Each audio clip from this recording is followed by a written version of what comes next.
Halo Garuda Geeks, balik lagi sama gue Rizky Fidian dari Garuda Teknologi Nusantara. Hari ini gue mau dengerin nih suara para manukers sejati. Gue mau dengerin para manukers yang bakal komen di video ini, bakal komentar soal sesuatu yang bakal kita review hari ini. Karena di sebelah gue sudah ada full package PC Gigabyte Aorus. Keren banget. Penasaran gimana wujudnya? Penasaran gimana komputer spesial manukers ini bisa memenuhi kebutuhan kalian? Enjoy!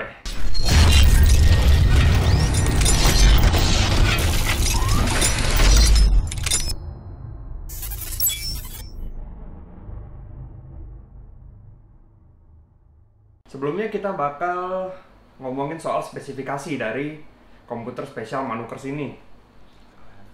Komputer ini spesifikasinya cukup monster, menggunakan Intel Core i9 kelas tertinggi generasi terbaru, yaitu i9 10900KF bertenaga 10 core 20 thread yang didinginkan dengan water cooling spesial nih dari Aorus, yaitu liquid cooler 240 menggunakan konfigurasi 4 kipas, yaitu push and pull, dipadukan dengan VGA Nvidia RTX 2070 Super gaming OC dari Gigabyte. Selain membantu dalam pekerjaan desain, VGA ini juga sangat capable untuk melakukan gaming berat. RAM yang dipakai adalah RAM Aorus 8GB x 2 plus 2 dummy RAM untuk RGB-RGB-an dengan kecepatan 3200 CL16. Sebenarnya bukan RAM yang spesial banget ya, dan size-nya juga nggak wah, tapi sudah cukup lah buat memenuhi kebutuhan gaming dan desain kalian. Urusan storage nih yang menarik banget, karena Aorus nggak main-main di komputer ini. Aorus menggunakan Aorus SSD RAID 2TB dengan menghubungkan 4 SSD NVMe menjadi satu unit yang dapat mencapai kecepatan sampai 6GB per second. Gila banget nggak tuh? Power supply yang dipakai adalah merek Gigabyte dengan kapasitas 650 watt bersertifikasi 80 plus bronze, dibalut dengan casing dari Aorus, yaitu Aorus C300 Glass. Kalau kalian tahu, sebenarnya dari spesifikasi di atas ada satu hal nih yang belum gue sebutin, dan itu komponen penting banget. Apa itu barangnya? Ini dia motherboard. Ini adalah barang yang bakal kita highlight hari ini di komputer manukers sejati ini. Ini adalah Gigabyte Z490 Vision D dengan embel-embel Gigabyte Creator Motherboard.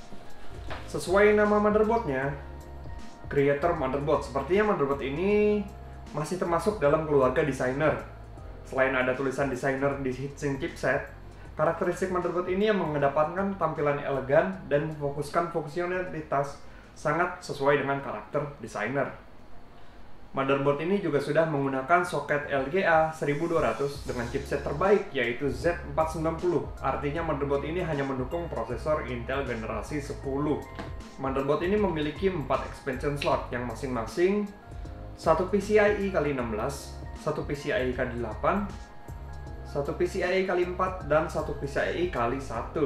Motherboard ini juga memiliki 3 slot M.2, yang ketiganya support NVMe SSD dengan support SSD SATA hanya pada satu slot di tengah.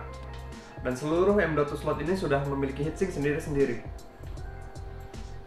Sebenarnya seluruh slot PCIe dalam motherboard ini sudah support PCIe generasi keempat.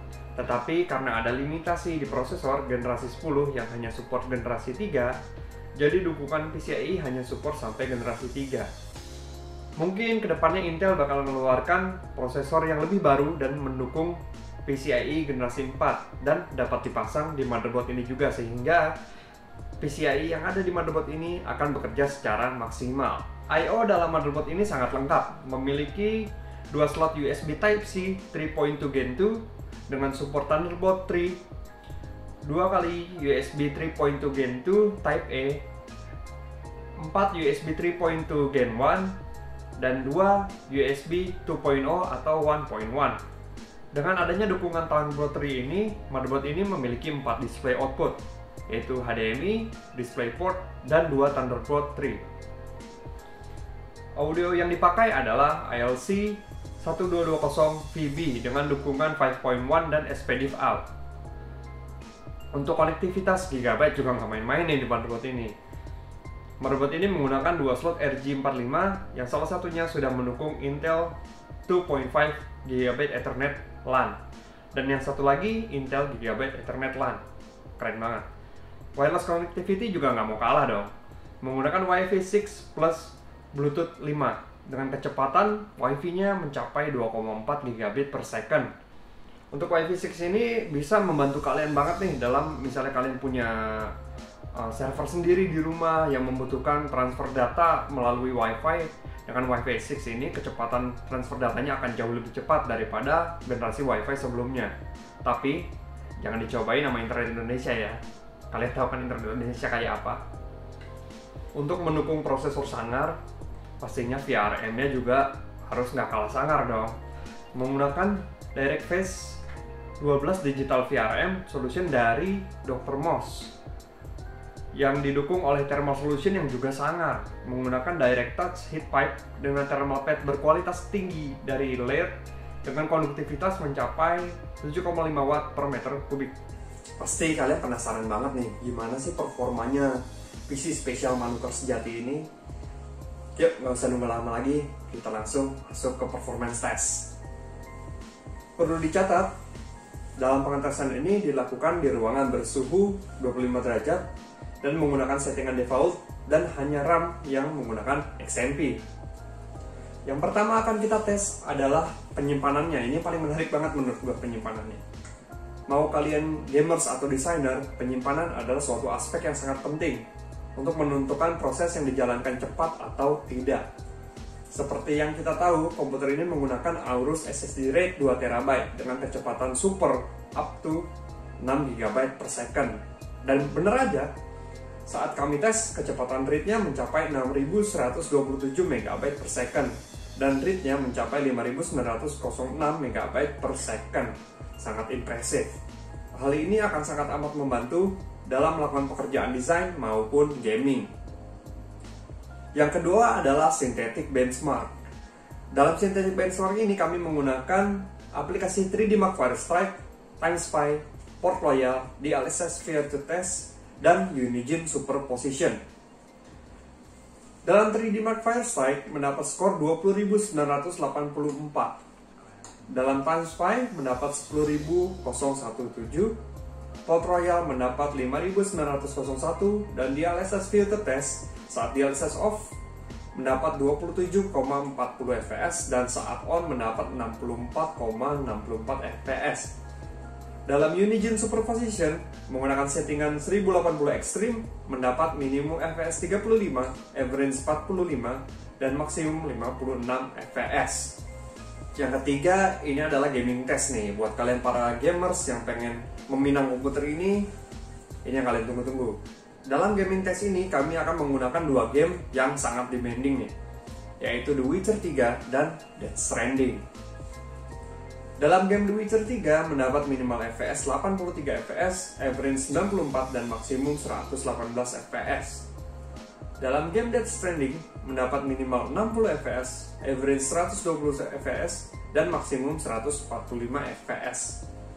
Kalau dilihat dari sini, game-game ini masih mendapat fps di atas 60 dan bahkan di game Death Stranding yang sangat optimize mendapat fps sampai 145. Jadi kalian di 1080p kalian bisa mainkan ini dengan monitor 144 Hz dengan nyaman. Terakhir adalah tesnya para desainer. Kami menggunakan Cinebench R20 dan Blender Benchmark. Dalam Cinebench R20 mendapat skor 6156 di multicore dan 512 di single core.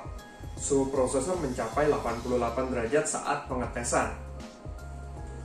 Dalam Blender Benchmark menggunakan Intel Core i9 10900 KF mendapat hasil seperti ini. Dalam render BMW mendapat 2 menit 17 detik, Classroom mendapat 6 menit 21 detik, VisiCat mendapat 3 menit 13 detik, Coro mendapat 5 menit 48 detik, Pavilion Barcelona mendapat 6 menit 32 detik, dan Victor mendapat 11 menit 40 detik. Dan ada hal yang mengejutkan saat kami melakukan tes Blender Benchmark, yaitu suhu prosesor mencapai 100 derajat. Hal ini terjadi karena motherboard Z490 Vision D memperbolehkan prosesor yang sangat powerful ini berjalan dengan power maksimal. Bahkan beberapa core sanggup menembus 5 GHz. Walaupun suhu prosesor sangat tinggi, motherboard ini berhasil mendinginkan VRM di suhu maksimal 83 derajat Celcius. Tapi kalian para desainer nggak perlu khawatir soal panasnya prosesor ini, karena Nvidia punya jurus rahasia nih buat ngelawan ini, yaitu adalah Nvidia Optics. Dan hasilnya adalah di BMW kita mendapat 26 detik, Classroom mendapat 1 menit 39 detik, VisiCat mendapat 45 detik, Coro 1 menit 39 detik, Pavilion Barcelona mendapat 2 menit 6 detik, Victor mendapat 2 menit 53 detik. Dan selama pengujian ini, RTX 2070 Super ini mendapat temperatur maksimal di 73 derajat.